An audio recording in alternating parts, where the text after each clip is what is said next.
সিদ্ধান্ত শিক্ষা দপ্তরে উচ্চশিক্ষা দপ্তর এবং secondary education, elementary education, SCRT এবং সমগ্র শিক্ষা যারা অফিসার্স লেভেল তাদের বিভিন্ন অফিসারদের নিয়ে একটা রিভিউ মিটিং করেছি। শিক্ষা দপ্তরের যে জিনিসগুলি আমরা যেন ব্যতিক্রমী দপ্তর হতে পারি। অন্যান্য এই দপ্তর এমন একটা দপ্তর, রাজ্যের সবচেয়ে বড় দপ্তর এবং রাজ্যের প্রতিটি বাড়িতে শিক্ষা দপ্তর রয়েছে। সুতরাং এর জন্য এর মধ্যে ফোকাস সবারই বেশি।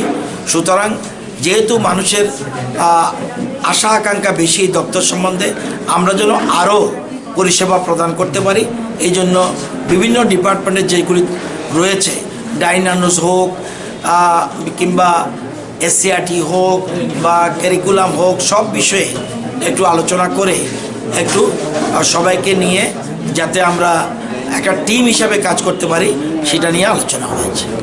আগামী দিনের জন্য কি নতুন কোনো সিদ্ধান্ত আছে? না, আজকে রিভিউ মিটিং, নতুন সিদ্ধান্ত না। আমাদের দপ্তরে প্রত্যেক দিন কিছু না কিছু সেন্ট্রাল গভর্নমেন্টের যেমন নতুন শিক্ষানীতি, যেমন বিদ্যা প্রবেশ, বিভিন্ন রকম স্কিম রাজ্য সরকার রয়েছে, কেন্দ্র সরকার রয়েছে। সেই স্কিমগুলি এটা শুধু আমাদের রাজ্য নয়, দেশে এখন নতুন শিক্ষানীতি এসছে। সুতরাং প্রতিদিনই আজকে বিকালে 4টার সময় ইউনিভার্সিটির ভিসিদের নিয়ে মিটিং করব সেক্রেটারিয়েটে। প্রতিদিন শিক্ষা দপ্তরে কাজ রয়েছে, সেই জন্য একটা রিভিউ মিটিং সেরে রাখবেন।